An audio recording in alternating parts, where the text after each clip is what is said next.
Hello everyone, I'm Annie Gibbins and you're listening to Memoirs of Successful Women, the podcast where you get to hear candid conversations with fascinating women from around the globe who share aspects of their business and life journey, how they measure their success and what they have learnt along the way. Hello everybody. I'm super excited today to be interviewing Dr. Talat Uppal on Memoirs of Successful Women. She's an obstetrician and gynaecologist who works at the Northern Beaches Hospital and Hornsby, Ku-ring-gai, and she's also the director of the Women's Health Road, where she set up an innovative, digitally integrated, multidisciplinary obstetric and gynecological service with in-house ultrasound services, of which she is a specialist in. She also obviously is a spokesperson for obstetricians. She's certainly a female advocate for all women in medicine, and I'm super excited about unpacking her journey today. So welcome to the program, Dr. Talat. Thank you, Annie. It's my honor and my privilege to be on this show with you today. Thank you in advance. It's a pleasure. So tell me, what does life look like for you? You're a top obstetrician, gynecologist. You've just set up your own practice. What does a week in the life of Dr. Uppal look like? Thank you for asking, Annie. So I would say that my biggest emotion is fun and joy. I look at the end of a day and I realize that it has been, generally speaking, such a fun journey. Even if I'm tired, even if I have looked after women with loss, because not all parts of our job are, always constantly filled with joy. There are times that we obviously are managing women looking after a miscarriage or perinatal loss, and that's a very sad space to be. But despite that, I think that enthusiasm and just basically positivity that engulfs most of my days. And so partly I attribute that to being in a job that I enjoy. Sometimes I actually think it's a hobby and someone's paying me for my hobby, because you feel that degree of this is really like a fish in water type stuff. Yeah. And even as a medical student, Annie, the first day I went to birthing unit and worked in women's health, I just felt this is what I've been put on the planet for. And everybody has those moments, or mostly people have those moments. And I think when you get a combination of what you truly enjoy and where your true passion is aligned with, actually that's the line in which you're working every single day, it does make it easier and it does make it very fulfilling. And so, yes, so you asked about my week, and my week would be a combination of obstetrics and gynecology. So I do both, and I do a mixture of public and private work, which I love that combination because I think it gives variety to the day. And we met through the Assam connection when you were the CEO of Australian Society of Ultrasound in Medicine. And so I really think that ultrasound is now almost like a sixth sense. And, it's like it gives you literally eyes into the pelvis. And so, or into the womb, whichever context you're scanning someone in. And I think that combination of having a clinician with that additional skill really does add to the more of a comprehensive assessment that you can do and make a plan without needing to have a back and forth service where, for example, let's say we're looking after someone in early pregnancy. I'm just so lucky that we can do things under one roof here. And so we would scan a lady, give a result, discuss, make a plan. If she wants surgery, we organize that across the road in the hospital. If she needs, to come back and follow up with us. Again, it's a very integrated service. And the other reason why I think my week is so fulfilling is because I'm working with a team that aligns with the same core philosophy. I've been so lucky that our front staff and our receptionist are younger women and very digitally savvy and gifted. We call them fembots. And it has really enhanced my view of younger people. I think they have so much energy to bring to a workplace that also balances our team out, where they are a whole different group of people in different ages and different, different circumstances. I really think, Annie, that the days of a specialist in a little dark room by themselves, seeing patient after patient after patient, are probably over. Generally speaking, the future is collaborative. Yeah. The future is recognizing that all of us is more than any parts of us, and that everyone in the team has a unique skill. And I might be good at my aspect of the job, but our practice midwife, Vale, brings amazing icing on the cake, information, and also an approach for patients. Because we don't always want to medicalize childbirth and antenatal journeys. We want to keep them as physiological as we can, being mindful that obviously some patients have risk and we need to manage those. But at the same time, we don't want to take away the fact that this is essentially a physiological process at its core. And so again, I feel that combined approach brings a better support for women in that journey. And the other thing that I like about my day-to-day week is that it's very mindful of mental health. I'm so glad that the stigma around mental health and the taboo is slowly being, picked at, and saying, look, it's okay to have days where you're feeling blue, or it's not that we need to really destigmatize this part of, both the people we work with and the patients we care for, and ourselves as well. And that self-care is so critical.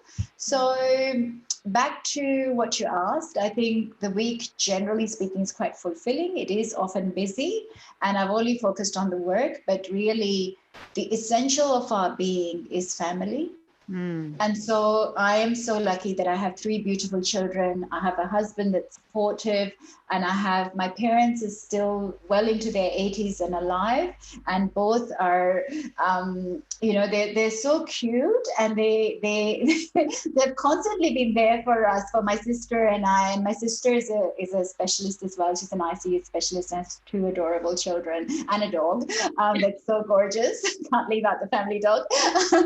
But I guess, Annie, I feel that with family, you do get that, with your children, obviously there are times that are tricky, but for the most part, it's so, it just makes you whole. Yeah. Beautifully said. And I must say, for those listening, I just recently went to Talat's opening of her new Women's Health Road Centre, and I was blown away by a few things. One, it was just an honor to be there and celebrate that huge moment with you, but also, your family were there to share in that very, very significant moment. It's a huge thing to bravely go and buy a house, renovate it, make it into a medical practice, learn how to do all of the IT and the cloud-based systems, and then also the incredible beautiful sense of collaboration, which is what you just touched on there, hearing from midwives and physios, and that's right, mental health, the fact that you could come to a centre like that and be okay to share, I am having some blue times, and I don't know what's wrong with me. I'm supposed to be deliriously happy. I've just had a baby. What's wrong with me? And the fact that nothing is wrong with you. This is, it's a place that you can actually be a whole woman, and a real woman, just experiencing the highs and lows, which is that's the whole right. That's journey, right, Annie. And that's right. And allied health have so much to offer. Like a women's health physio has so much to bring to the table, and I feel that partnership, and you touched on it. The digital side is so important, and I think that's been a really fun. I've almost felt like I was making Lego, and to have the partnership with, like, we went with a software company that's also quite innovative. So Clinic to Cloud, I must say, have been quite. They've really understood our specific and unique needs, and very patient-centric, sort of an obsession almost, that we want to put the woman at the center and her family at the center of all us carers. And to do that, Annie, you really need in these days to be connected digitally. So, for example, if the physio in our service has done a review, then I'm not asking the patient, what did the physio say? I'm actually looking at her notes and reading her GP letter, and then being very familiar. And therefore, I think it's important to connect around the woman rather than through the patient. Yes. And the other aspect that I've really enjoyed with this new practice, that's still a learning curve for us, is a patient portal. So I feel that because I'm sort of gone into private practice a bit later than some of my colleagues, because I was in a staff specialist position for a decade in my previous role as director at Manly and Monaville Maternity and Women's Health and director there, I did feel that, I must say, at sometimes I felt that, is the private a bit overwhelming, or am I going to enjoy it? I do have a very community health focus, and will that really be my thing? But I feel that one of the main reasons why I've enjoyed it is because I didn't realize that digitally and technology has made it so much easier for us. And I had these visions, Annie, that we'd be chasing results all day, whereas everything is so streamlined. Of course, you still have to obviously answer emails. You still have to, there's a lot of extra work, but it's far less than what I thought it would be, because I think if you set up something in a really organized way, then you're less likely to be managing chaos-related issues. Do you know what I mean? So I feel that patient portal then allows women to have an interface with us, and we can put their results in it, and we can also put pre-operative information in it.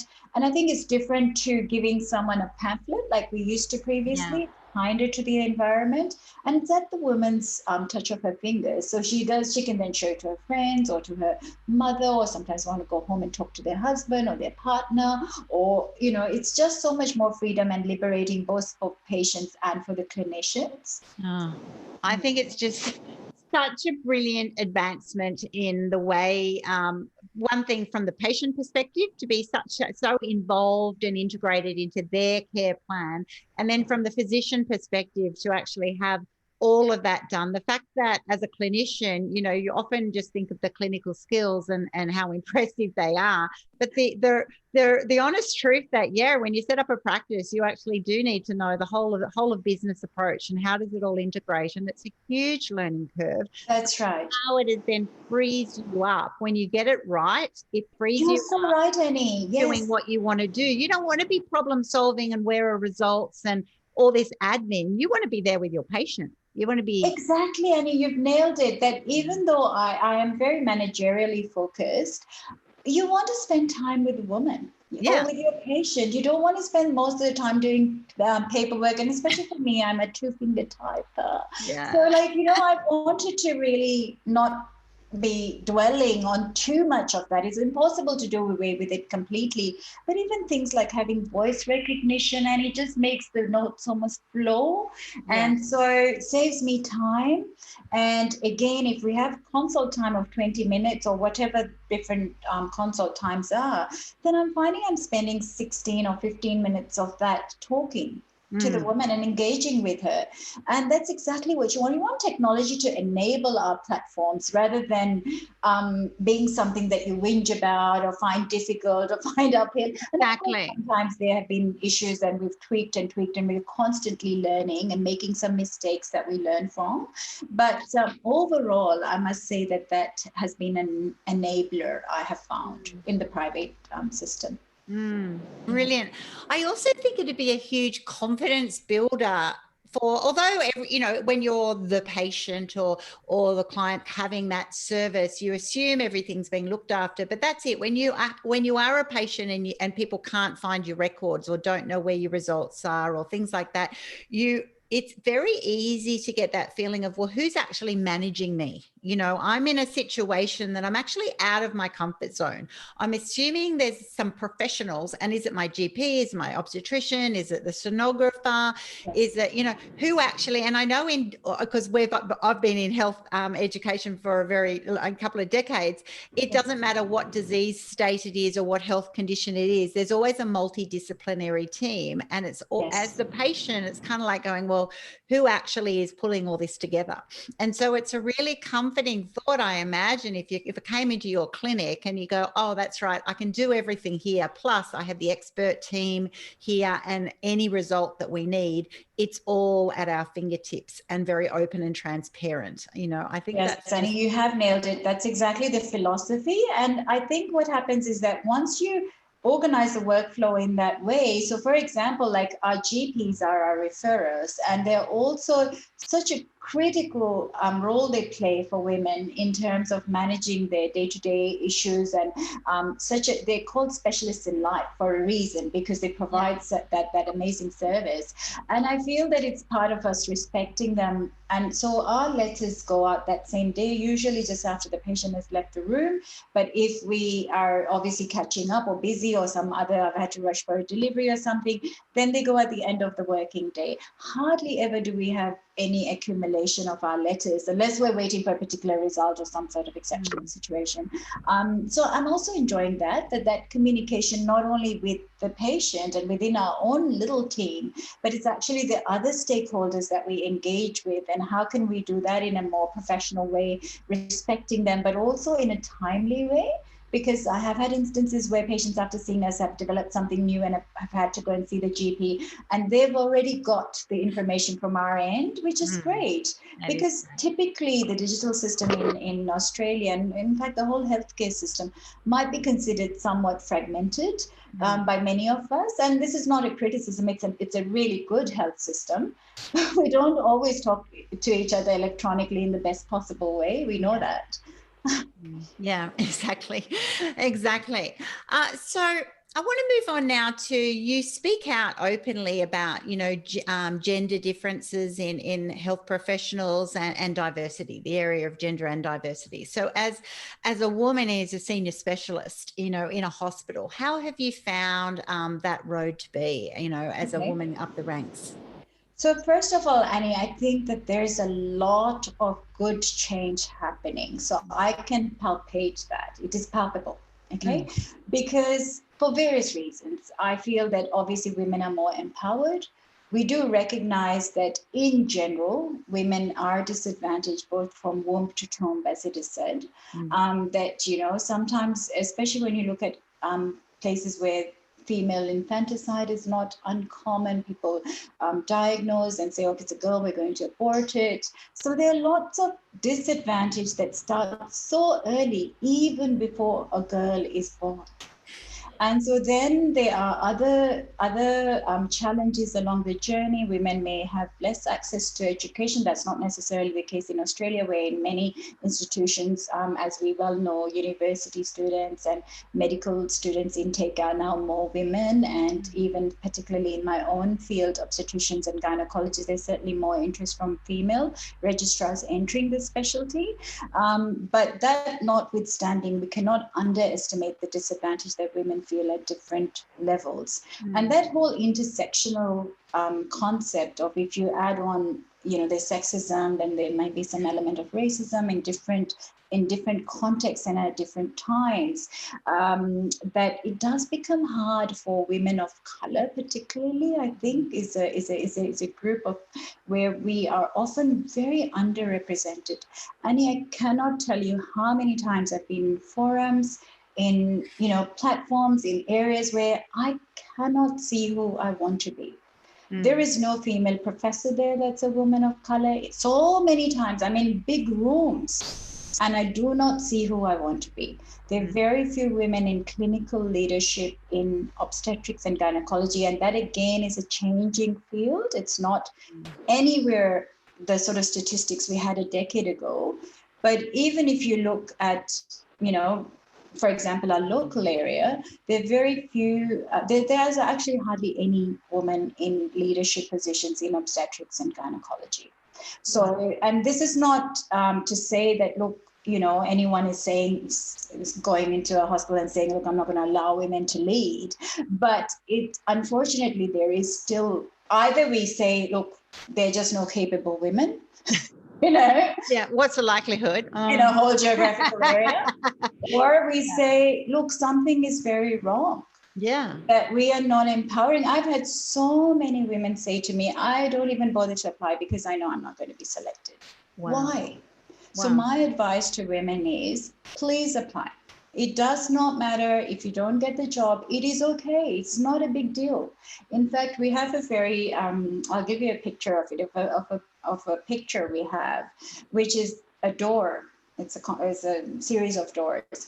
And it's a hashtag that I've started, which is called Make Your Own Door. And basically what I'm saying, Annie, is that many times the doors that should open for you don't. Yes. And this is the journey of many women. And if they don't open for you, then try and make your own door. And this is my message to especially younger ones that come behind us, because it's very easy to get overwhelmed or to think, oh my gosh, it's a boys' club, or how am I going to survive in this, or how am I going to find my feet? I've had so many women, particularly more and more when I'm working in the gender and diversity space, communicate that they don't even feel empowered to challenge. Yes. So even that takes confidence and guts to be able to say, hang on, how come there are 10 positions and 8 of them are occupied by men? Or it's a stereotype of a person who is in leadership. That's not the only person that has capability or has merit. Yeah. So why is our top not reflecting what we find at the ground or at the coalface?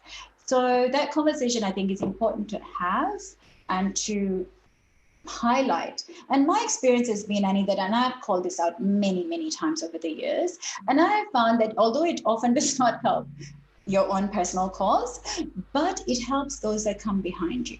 Oh, and 100%. Yes. And there's so many little things later on I noticed happen that I realized that person has actually taken on board my feedback. So I would say that don't think of yourself if you're in a situation, and I know it's easy for me to say because I am established, but so maybe I'm not articulating that well. I'm just trying to encourage people to articulate what their authentic self is feeling. Yes. Yes. Because that will help change the platform. And you know, this is not just about women. This is not just about color. This is about diversity, including disability. This is including and empowering and valuing our Indigenous community. It is so much more than diversity. Just means, can we have the top looking like what it is at the workplace? You're looking for equality. You're looking for merit-based equality. That, you know, if that's right, if everyone has the opportunity, whatever, you know, their diverse situation is, have the opportunity in a free, open context to be able to apply for something, to be able to grow into those roles, then that's actually what you're wanting. It's not anti-male. It's not anti. It's not at all. It's actually just saying exactly that point that you said. You know, if you go in somewhere and 9 out of 10 are men, it's like, well, that's right. Are women just not very good, or is there something else happening? And I think I appreciate the other point, because I very much have that position of, you are doing it to be, you know, we're still in a pioneering state as women, definitely in our country. And I know that for myself. I go, well, I'll just keep pushing, because it might be me, but it's definitely going to be the women after me, you know, and it's because of that. It's because of what my grandmothers did in their time. That we are voting. That we're actually voting. It's because out of the kitchen. Shows, both mine were very pioneering in their time, and they both became professionals, which was very, you know, badly looked upon then. And so, but because they pushed those boundaries and said, well, I have a mind, I want to use it, I want to be, you know, contribute in this way, you know, that sort of was more challenging for them, but it actually opened up a path for women. And it's because women like you are actually going into those rooms and go, oh, hello, am I just the token female, or is something? I've asked that many times. I bet you have. And then it's bold. Defensive reaction of no, we're going to invite someone else, and no, you're not. And I'm always thinking that, no, I'm just, you know, it's so interesting, the response that I get. Yeah, I know. That you joke about it, but it's not a joke, you know, and it requires women in positions such as yourself, such as myself, such as many that I work with, to actually be going, you know, I'm happy to use that opportunity that I have to be able to push for myself, but also push for other women, that they will have these opportunities and they won't have as hard a time as me. And also that it's a good thing for, you know, it's actually not even about men and women or people, you know, able-bodied versus people with disabilities or, you know, sexual preference or anything. It actually is about, just equality. It's about having an environment that reflects true society, right? Exactly. And that's what you're wanting, because that's who your patients are. Your patients are everybody, every mix of person, you know, in society. So it's so well put. We want everybody at the table and a voice with that seat. So not just, like you said, a token gesture. We actually want that division so that it's, you know, the power is not held just by a few. It's actually divided amongst the team. And I think the other thing that I wanted to highlight is that there are many male champions of change. So I think whilst we as women are soldiering, there are many role models as well that actually have been part of this good change that I value.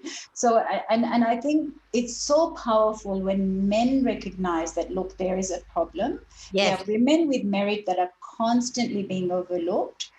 There are more mediocre candidates that get ahead just because of privilege. So, and it's so easy. And I have a book-long thing that people have, you know, debriefed with me about, or, you know, comments have been made about their pregnancies that were so unprofessional, or comments, you know, just little things that, or big things.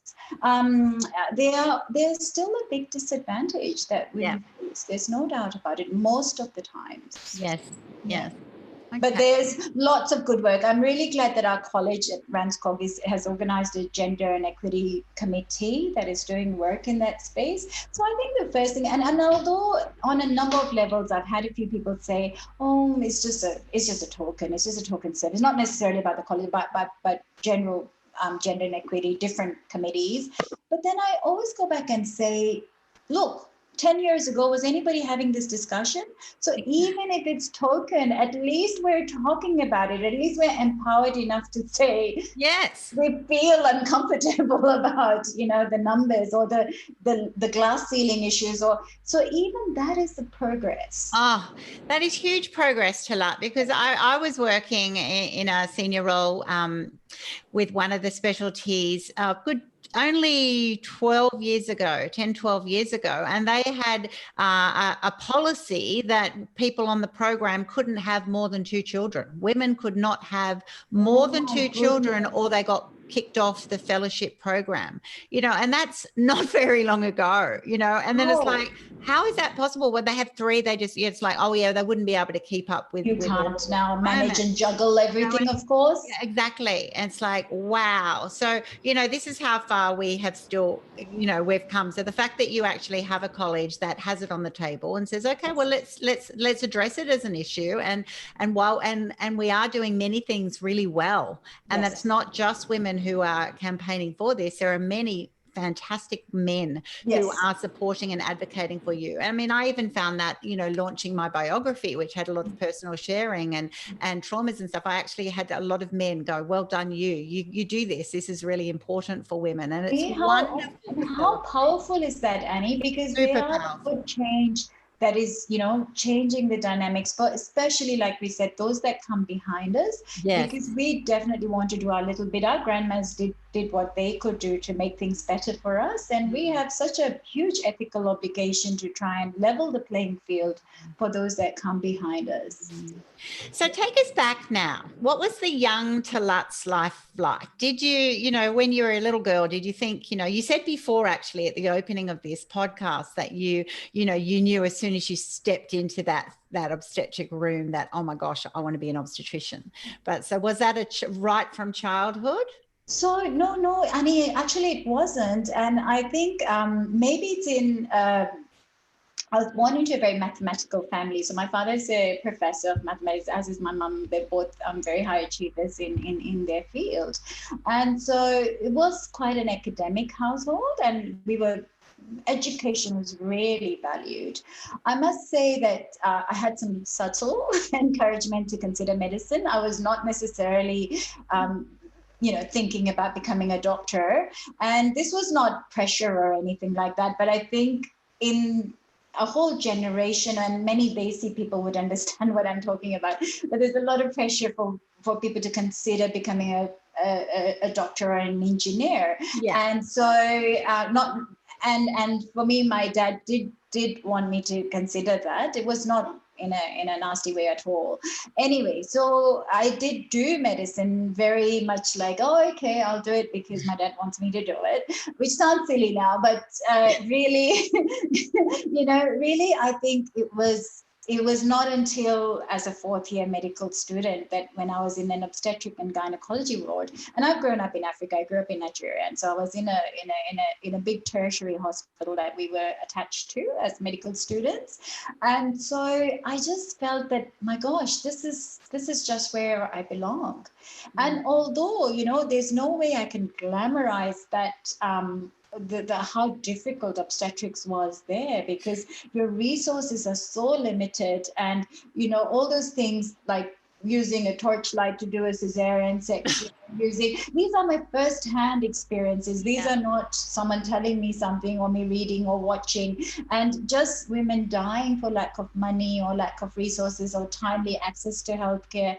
So, and I would like to share a little story. So when I grew up, the hospital that I was working in, they would give us certain bottles in the morning. As an intern, that was my job to help organize the ward round for the consultant. And we would only be rationed certain pathology bottles. And I don't want to be critical, but I'm sure that's one way of gatekeeping how many tests get done that day. So anyway, when I came to Australia, I remember my first time as an intern in the hospital, I opened the drawer and I saw heaps of pathology bottles. And I was like, oh my goodness, this is amazing. So much. Heaven, we are so lucky, and so our system is so robust, and it's so easy for us to be critical of parts of it, but overall I think we are very blessed in our country to have all of these resources. But I think that background, Annie, does teach you to ration better. And to prioritize, and to basically do more with less. It's a lesson that I learned very early, but I think so. Even like my ward round, during getting things organized for the ward round, we had to turn around the patient ledger. So there used to be a patient folder, obviously very handwritten records in those times, but every patient I had to turn around the ledger and see what her records and how much finances she had. So very early I learned to provide healthcare, that I had to present a plan that was actually thought through the financial lens as well. And I wonder whether that was where I started enjoying that aspect of medicine in terms of both clinical and a little bit of a managerial focus. So those are my days in Africa. And then I migrated very soon after becoming a doctor. I only did a year of internship there, which I came here and then got into the system and did all my training here in obstetrics and gynecology. So we do a country term. So 6 months I went to double, and that was an amazing experience. I was pregnant then with my son, and so I have had hyperemesis, so lots of vomiting and all that, which is not detail I necessarily need to share. But it's just, I guess, Annie, full well, having raised 6 kids so well, that that you're always juggling so many balls in the air. So many. Isn't it? Many.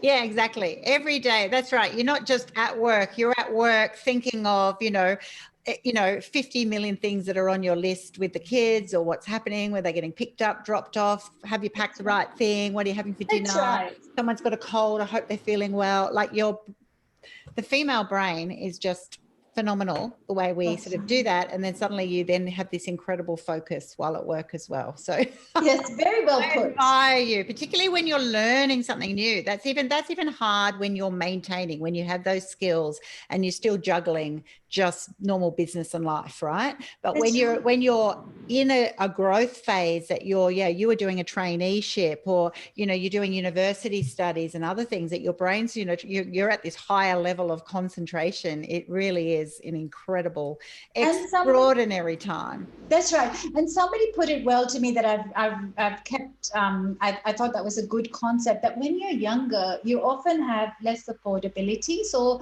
less options with childcare, or not necessarily able to pay a nanny, or there are lots of things that are very restrictive often when you are young, and then you're also junior in your career, so it may not be the point at which you can say, look, I'm just going to go part-time, or I'm not going to work Saturdays, or I'm not, it is a hard combination that you're junior, your kids are little, and so the demands on you are very, very real in terms of all the nappies and the milk and the and all of that. And then suddenly you may go into another phase where you may have established a bit more in the career, may have more affordability, and be able to afford perhaps more support for yourself and for your family, and the children in some cases have grown up not healthy, and so therefore it's perhaps not as dysfunctional as it, or dysfunction is not probably the word, but you know what I'm trying to say, as overwhelming as it can be when you are trying to find your feet everywhere at the same time. So hard. I mean, I relate to that.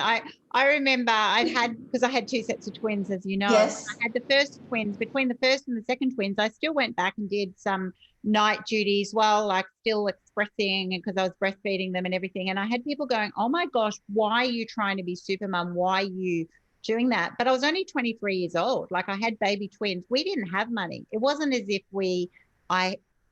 I'm like going, oh my gosh, how can we even afford? What am I going to do when I have the next set? Because you don't have that luxury. It's not as if you just kind of go, oh, okay, yeah, I'll be an at-home mum now. Like there are costs, and these are big decisions, and you're still growing up into yourself. Whereas that's right at another stage. I'm quite happy to go, yes, outsource cleaning, outsource other things that allow you to be more, but you're at a stage where you can make those choices, so that's it's not a question when women. That's why I love hearing these stories, because when women sometimes look at other women, you're going to go, oh, well, they've got it all together, and kind of like going, well, sometimes they're like little ducks, right? Exactly, very many times. And they're making it look better than it is. Or also, you've got no idea what their support systems are, and what their context of life is, and who's behind them, who's got that fantastic family, and who's got no one, who's got financial security, and who is really scraping by, who actually has, health issues hiding, that I haven't been made aware of. That's so easy to judge, and that's exactly it. I think that's incredibly admirable when you are off doing that, and you're still pregnant and trying to, juggle it all. In a keep time going forward. There was a lot of judgment, like, oh gosh, she's gonna, this pregnant one. The other reflection I have is that I think that there's some very safe social media spaces now that are groups of people that might be like-minded. And sometimes I look in some of those spaces that I am a part of, and I think, oh, I wish this was there 15 years ago when my kids were younger. So like, these are some very candid forums, and women are saying, oh, it's okay if my house is dirty today. Oh, it's okay if I didn't, I know. It's nice to have that authentic. Not all of us are all the time able to manage everything really well. And I think that social media has given us that little, glimpse of, in some cases, and obviously you and I know that it can be quite negative in other circumstances with the peer pressure and all that. But I must say that I actually encourage women to be part of those kind of supportive groups, because I personally, at a personal level, I find it quite refreshing to say many, many times anywhere I felt, oh, okay, I'm not the only one that felt that. And not that you want anybody else to have anything negative or anything you know what I'm trying to say, but it does give you that sense of you're not alone. Yes. And I think that maybe was something a while ago, that we had to make a conscious effort to phone someone or go and visit someone, or you didn't have that luxury of just connecting in that way. I mean, look how we are connected. How many times do we actually meet? But, I wouldn't, like, it's just that feeling of that deeper connection, which sometimes I think that I'm better connected with some of the people that I'm on social media than I may be, let's say, with a neighbor, and we're not trying to say we should do away with any of that. But isn't it interesting how that has also become a very positive thing? And in my case, Annie, we have a number of similar women to myself, all who have that interest of doing a bit more than just a normal job, if I can put it that way, and want to be creative and want to be either in education or in media or in, simulation or in various different things, have this niche that they have developed. And it's so nice to have that connection. Yes. Because you feel, well, there you go, you're a part of a group as well. Yeah. And I think that's what, absolutely. And so important. It's so important on a few levels. One, even when you're, when you're the senior person and you're running places and in these positions, you need your own friendships. You need your own opportunities to be real and take time out to do that and to really care for yourself and not always having to be the one who's got it all together, to be real. Also, you touched on there too, which is what I found too. I remember when, like a decade ago when we were all getting social, people were very worried, we're going to lose these personal skills. Whereas actually now it's sort of really interesting that it's evolved to, I'm a bit like you, we can tap in and out just with the messenger or catch up or whatever. And it's actually really nice. In fact, I don't have to do the effort of getting all organized and taking time out around business. Exactly. So you can just drop in and out, which is almost like family. It's like calling, like, how you going? Thinking of you. Hope this goes well, whatever. And that's all that's required, and that's so it's just a ongoing touch points and engagement, which actually adds incredible value rather than the, once or twice big events that's a bit more formal. Yes, which we still crave and enjoy, but I think you're very right that connection has become so much easier. And as we age, I feel that you become more confident to select what feels right and be able to say, look, my time is so important. I'm only going to do things that give me joy or that are more fulfilling. But I must say I really value that, and I think we're very alike when it comes to that. I think so. I'm definitely feeling a kindred spirit there. What have been your biggest challenges throughout your career, Talat? So one would be, I would say, having children have been my biggest joy, but also because all three of my pregnancies were complicated by hyperemesis, and to the point that because I do so much education, many times I go into forums to teach, and people remember and they'll be like, oh, Dr. Uppal, good to see you. And I think they're going to say something nice, and then they go, you were always vomiting. And I'm like, oh, okay, great. I'm a good vomiter. I'm known as the vomiting doctor. But we had so many jokes. They were like, we're going to engrave your name in the pan room. But can you believe that, I've actually had situations where I was sitting with the pole getting IV fluids and writing my notes, and one of my professor comes and I think, okay, he's going to send me home. And then he just taps me on the shoulder and goes, you'll be all right. And he goes home. And I'm like, I'm not very well, am I? If I'm sitting with an IV pole. I think he's going to work on his bedside manner, a bit of compassion, and be like, you'll be right. Have a few vomits and get back to work. Okay. And I'm like, okay. So I just continue writing my notes. But that's again another thing I think that has changed. I do feel that I don't think anybody would. No. Yeah, I think that would be. You don't have to do that these days. Yeah, I do think that the intention is to support women, and in their own way they were supportive. I'm not criticizing it. That was the era. It was an era, and it's very easy to look back and judge other eras, whereas in their era it was the norm, so that was the norm. And it was the fact that you've chosen to fall pregnant and there are only 8 of your colleagues. We have to run, we have to service this really busy tertiary hospital. Wow. Who's going to pick up if all of you are doing 24-hour shifts? Nobody has reserved to pick up your bits and pieces. So and finish that shift, No, stop vomiting and get on with it. Yeah. So and that's one instance. I had a lot of kindness and a lot of and even that I feel was, people were well intentioned, but unfortunately it was just not the time as an ONG registrar that it was quite uphill from that perspective. And then Annie, obviously I would say that that's one challenge.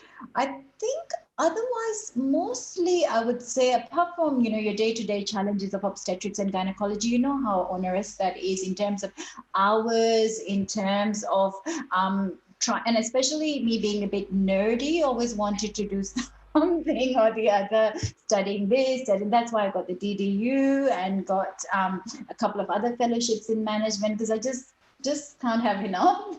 So I feel like a sponge. I feel there's still so much more to learn and we have so far to go. So anyway, so I think then that doesn't help when you have that kind of a personality, because then you can get overloaded and and it was not until I actually got diagnosed with breast cancer that I felt that was one of my points where I actually sat down and looked at how much I was doing and found that I was doing quite a lot more, and a lot of, I love education, I love teaching, I love this, I love that. And you may be enjoying it, but if you're sort of constantly, almost every weekend out doing that, then I don't think that necessarily is that good a balance. So I think one thing that taught me, and I'm so lucky that journey ended well and went well, and I obviously went through the different phases, which in itself is so common now, Annie. So it basically taught me that there has to be better balance for everything. Your family is important. Your own self-care is important. I love going to the gym with my children. Love little pleasures in life, and I think you learn not to sweat the small stuff, because you think, well, who cares? Or just try to bring a more resilience about some things that you may have found stressful prior to that. So I felt that there was definitely a change in my personality. And it's interesting that my caring team, my medical and the care team of carers who looked after me were amazing. And I was told early that women who survive well, often when they survey them at the 2-year mark or the 5-year mark, they're actually in a better position, Annie, because although they have gone through the trauma of being diagnosed with something like that, but if it's caught early and they have managed to go through the different hoops and jump through them and land on the feet, which can be very difficult when you're going through it, they find that often women have then learned to value more things than they may have at their baseline. Even things like healthy eating, exercise. We know how much meditation, yoga, all of these things are so critically important in leading a balanced and fruitful life. So I felt that was a challenge, but it taught me a lot. And I'm glad that it ended well, which is not the case for many people. And in fact, women I journeyed with had, very difficult, and was really, really hard for us, just as friends or as relatives or as, secondary people to see, and let alone what their own journeys and how difficult it has been for them with little children, or diagnosed with a metastatic disease, or with far more challenging it's certainly confronting and humbling. And I think you pinpointed that everyone who goes through something that is life-threatening, really, unless you address it, it is the ultimate moment that makes you activate what you really value, and that is incredible that we can, what you said before too, that you go, because you're a personality a bit like me, but going, but I like everything, and so it's not as if many people go, well, do what you don't have to do it all. And then that's true. If you're doing things you don't want to do, well, definitely you want to remove those. But there are other people like us who go, oh, but I actually love everything. I'm a hyperactive little ever-ready battery, right? And so, but you can still be doing too much, that you're juggling it, but you're actually at a level that that, as soon as something else happens, all those balls fall down. And so it's not that you don't like them. It actually then at times like that, it's incredible that it actually, what do I love? When you get that, you're in the doctor, the surgery that day when you get that diagnosis. Yes. Instantly, what does your mind go to? And it's your family, your health. I've got to be healthier. I've got to spend more time. I've got to have more balance. I've got to invest in me, as in me doing nothing, or me feeding myself well, or me resting more, or me exercising, or seeing those friends that I don't catch up with as much, or all these sorts of things, which is balance, which is work-life balance. And it's really interesting because you're a great example of that you went through that time, and you can still go, after that, you can still, have it all. You can still come out and go, yes, I am a happy mum. I do juggle things. You have good days and bad days. We're not saying it's not crazy busy sometimes, but you've still opened up your own practice. You're still collaborating at a very high level professionally. You're giving back to society. I know you're an examiner for those who are coming through. You're an advocate for women and diversity. You're a spokesperson for your profession. It's not as if, I think many people find that, when you then slow down, it's almost like you need to slow down to reevaluate to actually achieve more, and that's, I'm a big advocate for that. That's right. And I think that self-care is so important. It's very easy to, like we said, layer, but then it may be that you're overdoing it and not really realizing until something like that happens, and then you rethink and you're like, oh goodness, that's a long list. And some things don't take that long. Some things just taking a bit of a mindfulness moment, or actually stopping to have lunch and have a little break, and to just have some time out, or to just spend a little time just reading a book or doing things. They don't have to be really long time consuming. You're right, Annie, you're right. Oh, the bushwalks, I love your bushwalking. Oh, my bushwalking. That is so amazing. I'm going to go with you soon. I can't wait. Just that connection with nature and with and just that slowing down a little bit is so important. I think sometimes if you're just so go all the time, and it's such a privilege. I think for me, I feel it's such a privilege to journey with women at different stages of their either pregnancy or menopause or whatever it is, whether it's a fertility-based journey or whether as a generalist obstetrician and gynecologist, we do see a lot of variety of women's issues, gynecological issues, ovarian cysts and heavy menstrual bleeding. It's such a privilege to be able to be part of that and, just be part of the solution for them if possible, obviously. And I do feel very lucky to be in a team that's working together with the same philosophy, but B, every day being able to serve the community through just what you do. Yeah. Oh my gosh, we could talk all day, but I'd love to finish up with then, what would you tell your young self now? What the women who represent you, you're in your 20s, your 30s, what would you actually tell them to believe in? What is a successful woman? What is a balanced life? Yeah, I think family-centric is very important, whatever family looks like for you. We're not all lucky to have been born into supportive homes. And sometimes I recognize how difficult it is to break that negative cycle and the environment that unfortunately some young women are put in, you very well know. And I would say dream it and do it because it is possible. It is possible for each one of us. Sometimes the road might be more uphill than for others is a little bit more easier, but nothing is impossible. You will find a way. If you're really, really, really motivated, there is a way, and that light is going to shine through, and somewhere you're going to find your way, both in your career, both in your personal life, I think you've got to have the hope, the vision, and the persistence. That combination of those three things, the sky is the limit. Yeah. Beautifully said. Beautifully said. And as you said before, that's right. If you try one door, go to a different door. Make your own door. Exactly. Go to a different door, make your own door.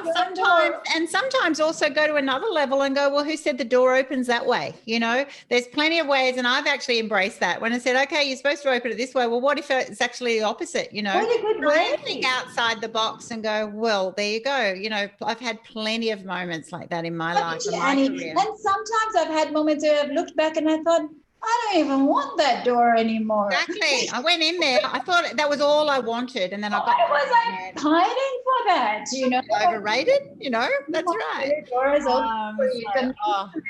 in life that happens and you think, oh, okay. Because you haven't actually conditioned yourself to think beyond what is your safe comfort zone. Yeah. But sometimes opening different doors takes you in directions that you may have never envisioned. And they're far better than perhaps what the plan A you had for yourself. Exactly. Beautifully said. Well, it's been a delight having you on this podcast. You are truly inspirational and just a wonderful, wonderful example of successful women living your own life your way in your terms. And I celebrate you and what you have achieved. And I thank you for what you give back to the women in the community. For those of you, you're such a role model. We're learning from you every single day. Thank you for this opportunity.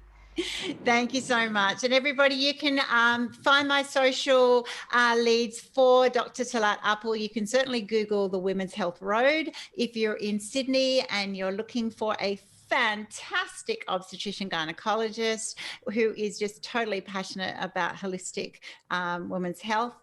And I wish you all the best and thanks for being Thank you, Annie.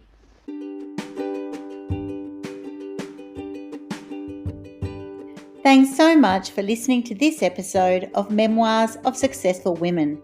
You can find me at anniegibbins.com, where you can download my free resources, get connected on social, and check out my online magic transformation program. If you love this show, feel free to subscribe to future episodes and, of course, share it with your friends. I'll see you again soon, and until then, happy podcasting.